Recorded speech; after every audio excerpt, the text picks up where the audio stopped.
Começo, presidente, agradecendo o apoio. Vamos tratar sobre o assunto da CPI, das Cortes Superiores do Poder Judiciário. E o primeiro ponto é agradecer o apoio que recebi, inclusive aqui, cito o próprio presidente como um dos subscritores, o que muito me honra. O apoio da sociedade, a manifestação das pessoas nas ruas, a compreensão de que é necessário abrir a chamada caixa preta do judiciário, porque ninguém numa república democrática pode se colocar acima da lei, mesmo quem tem a atribuição de julgá-la. Esses apoios fortalecem a compreensão de que este é o momento de fazer essa discussão, mas é preciso tratar também e orientar as pessoas, informar as pessoas do andamento daquilo que estamos fazendo aqui no Senado Federal. As etapas previstas que cabiam a esse senador subscritor e aos outros 26 colegas foram cumpridas, assinaturas colhidas, requerimento apresentado, assinaturas conferidas. Após esse momento, ocorreu o pedido, a retirada de pedido de assinatura, por parte de 3 senadores da República, o que é um exercício do direito desses parlamentares, exercício que eles têm, momento que eles têm para fazer a retirada, essa mudança de ideia, até o momento da publicação. O presidente Davi, amigo nosso e eleito com nosso apoio, nosso voto, no nosso entender mal orientado pela Secretaria-Geral da Mesa, determinou o arquivamento do requerimento de CPI, por insuficiência no número de assinaturas. Ocorre que, presidente, o nosso regimento interno é absolutamente cristalino quando no artigo 244 determina que nos casos de proposição dependente do número mínimo de subscritores, como é o caso de um pedido de CPI, se com a retirada das assinaturas esse limite não for alcançado, o presidente a devolverá ao primeiro signatário, dando conhecimento do fato ao plenário. Então, este é o procedimento correto. Já solicitamos que o presidente Davi faça a revisão do seu despacho, faça o desarquivamento, devolva o requerimento ao nosso gabinete, para que a gente possa fazer a retomada do processo de coleta de assinaturas. É uma demanda da sociedade, é uma demanda de parte expressiva desse Senado e nós precisamos avançar. Mas eu aproveito o espaço, presidente, para tratar já das grandes críticas que foram apresentadas ao requerimento. E a gente pode dividir elas rapidamente em duas temáticas. Uma delas de ordem política, pseudo-pragmática. Pretensiosamente se quer criar uma fila de prioridades no Brasil. E toda vez que falam, lembrando, o senador Dário Berger agora falava do quanto tempo nós temos desigualdade no Brasil, eu só me lembro de uma expressão, e eu certamente não deveria ter idade para lembrar, mas lembro da importância que ela tem, que era do Delfim Neto, aquela teoria de esperar o bolo crescer para depois repartir. Até hoje ninguém repartiu nada e falta bolo para muita gente. O bolo de hoje é a Previdência. Vamos resolver a Previdência primeiro e paralisamos o país, não tratamos de combate à violência, como o Major Olímpio lembrou a importância que tem, não tratamos de reforma tributária, não tratamos de nenhum outro assunto. Para o país, para o parlamento, mais de 500 parlamentares não têm capacidade de tratar de mais um tema. Esse é um falso pragmatismo. E a sociedade já está suficientemente esclarecida para saber que isso não cola. Outros pontos que foram levantados são de ordem técnico-jurídica. E aí o cidadão comum é muito difícil e alguns colegas adentrar na seara técnica, é natural. Primeiro ponto que se questiona, pode acontecer uma CPI do Judiciário que analise atos ligados ao Judiciário? A história já nos mostra, em 1999 tivemos uma CPI do Judiciário neste mesmo Senado Federal, neste mesmo plenário, e que resultou em excelentes frutos, aquelas investigações ligadas ao TRT de São Paulo, inclusive com cassação, prisão de um parlamentar ocupante de cadeira aqui nesse próprio Senado. Então, a história mostra que é possível fazer CPI aqui, tratando de assuntos ligados ao Poder Judiciário. O que não cabe fazer? É uma comissão parlamentar de inquérito que tenta invadir atribuições do Poder Judiciário. Então, uma CPI não pode ser uma casa revisora de decisões judiciais. Nós não podemos questionar méritos de decisões judiciais, mas nós podemos questionar, sim, a operacionalização das Cortes Superiores, que é flagrantemente inadequada, ineficiente e desigual. Nós temos velocidade de tramitação absolutamente diversa, a depender do interessado, a depender do escritório de advocacia que tenha mais ou habilidade ou acesso, e isso é flagrantemente demonstrado, são dados estatísticos. Então, podemos fazer uma CPI, já foi feita uma CPI, e quem atacou essa análise, quem fez essa análise num voto importante foi o ministro Celso de Mello, do próprio Supremo Tribunal Federal, quando reconheceu a evidência de que o Senado tem sim condições de fazer uma CPI que verse, que trate de assuntos que têm ligação com o Poder Judiciário. E, ao fazer isso, o ministro Celso de Mello, decano do Supremo Tribunal Federal, apontou duas situações muito claras. Primeiro, a ressalva de que não se pode invadir o mérito de decisões judiciais, porque esta é uma seara exclusiva do Poder Judiciário, atribuída na repartição de poderes pela nossa Constituição da República. Mas nós podemos tranquilamente tratar de questões orçamentárias e, no caso específico do requerimento que tratamos, de questões operacionais. O que justifica, sob o ponto de vista operacional, de distribuição, de tramitação, que você possa ter uma diferença de décadas de andamento entre pedidos de natureza muito similar. Que você possa ter determinados ministros de cortes superiores com estoque de processos à casa dos milhares e que tramitam em velocidade de relâmpago, com horas, às vezes minutos, pedidos de determinadas partes. Então, isso é absolutamente tranquilo, o próprio Supremo já tratou disso e não há dúvida. Um outro ponto que o ministro Celso de Mello ressalta é que a este Senado da República cabe processar, julgar e processar os ministros, inclusive da Suprema Corte, em caso daquilo que se chama comumente de crime de responsabilidade, que não é crime, na verdade é uma infração político-administrativa, mas tem esse nome. E é evidente que os fatos elencados, determinadamente elencados no requerimento, podem no futuro vir a figurar casos prescritos e identificados na nossa lei, que versa sobre crime de responsabilidade por parte de ministros de cortes superiores, particularmente a questão da desídia, porque é difícil encontrar outro nome para essa diferenciação de tempo de tramitação.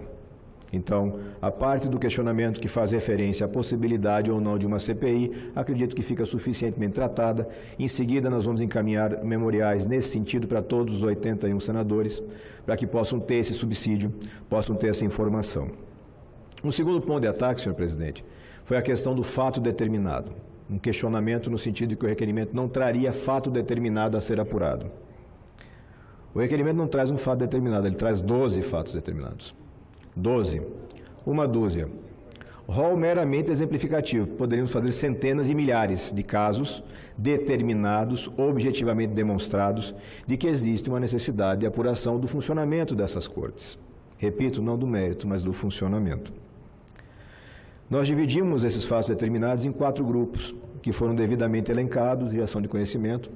A gente exemplifica rapidamente a remuneração de ministros por fonte não prevista na legislação e a remuneração de ministro, como de fato, como de resto, a remuneração do servidor público ela é bastante restrita e nós temos notícia de descumprimento disso e citamos concretamente exemplos e elencamos o fato. Como já disse várias vezes, o abuso de estratégias processuais como o pedido de vista para retardar ou para impedir a prestação jurisdicional, e aí elencamos alguns exemplos, o mais notório deles, o abuso que foi perpetrado para a manutenção do auxílio moradia. Não discuto o mérito, repito novamente, farei isso dezenas de vezes se for necessário para que as pessoas assimilem. O mérito da decisão judiciária não pode ser questionado. Então, se o Supremo definir que pode dar auxílio, pode dar 2 auxílios, pode dar 10 auxílios, está dentro da esfera do poder deles. Reter o julgamento e fazer dessa retenção moeda de troca na negociação salarial, não. Isso não é atribuição de poder nenhum. Legislativo, executivo, judiciário, ninguém tem esse poder. Então, caminhamos com muita tranquilidade nesse sentido. A diferença de velocidade de tramitação de processos similares, nós já mostramos. A mudança de entendimento no mesmo processo, por vezes, pelo mesmo ministro. Isso tudo está elencado, como disse, são 12 fatos, vocês vão receber detalhadamente, da mesma forma como a imprensa, a sociedade vai, para aclarar mais para quem teve uma dificuldade de entendimento com a primeira versão. Mas eu sempre, senhor presidente, Eduardo, Dário, amigos senadores e senadoras, a grande questão é o mérito. A grande questão é o mérito de uma CPI dessa natureza.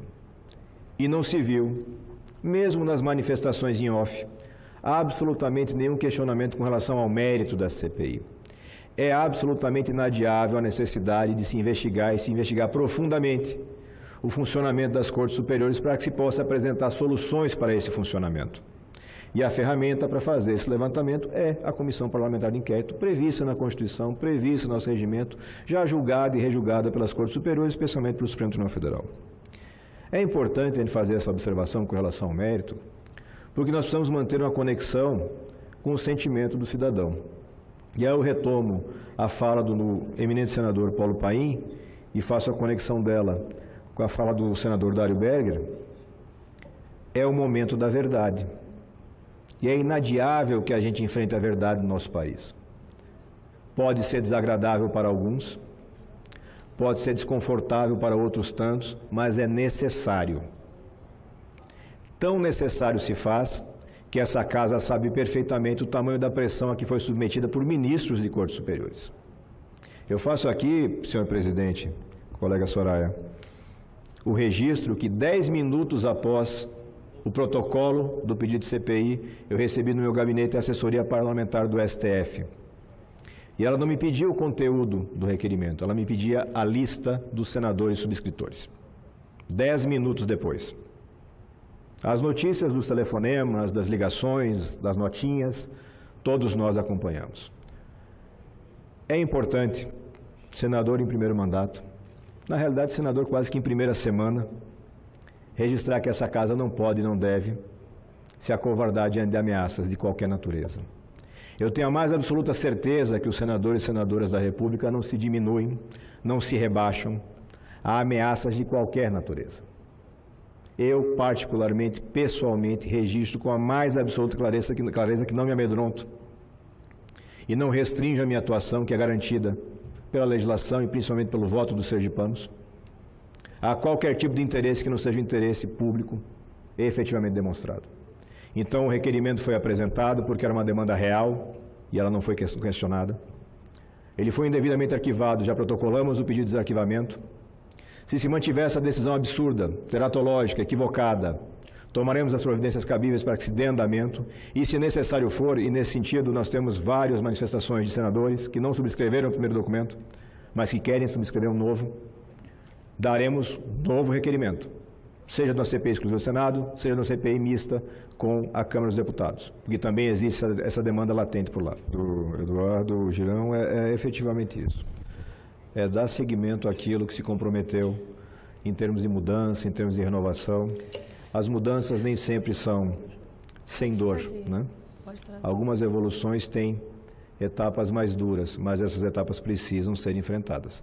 Não dá mais para se tolerar no Brasil democrático, que nós todos desejamos, autoridades que se coloquem acima do bem e do mal, autoridades que se coloquem como absolutamente inatingíveis pela lei e por qualquer órgão fiscalizador. Como disse e citei, o próprio Supremo Tribunal Federal já reconheceu a possibilidade de que a CPI aconteça, estabeleceu limites, esses limites estão sendo seguidos e é preciso que dê andamento com respeito, com equilíbrio, com eficiência, mas principalmente com a certeza de que o Brasil precisa avançar. Chega desse Brasil das impunidades e das mega autoridades que se escondem. O cenário ideal, senador, é que nós tenhamos uma casa sem gavetas. Comigo. Obrigado, senadora. E é literalmente como a senhora colocou. Não existe caça às bruxas, não existe um interesse de desvalorizar ou diminuir qualquer poder, seja o executivo, seja o judiciário, mas todos eles estão submetidos à fiscalização. Todos nós estamos submetidos. É assim que funciona a democracia de verdade. E se existem pessoas que não estão adaptadas a ela, elas têm que pagar a sanção. Isso é natural.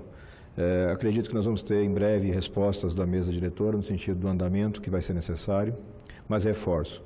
Estaremos nessa trincheira enfrentando essa luta porque a gente tem a compreensão de que ela é indispensável, ela é inadiável.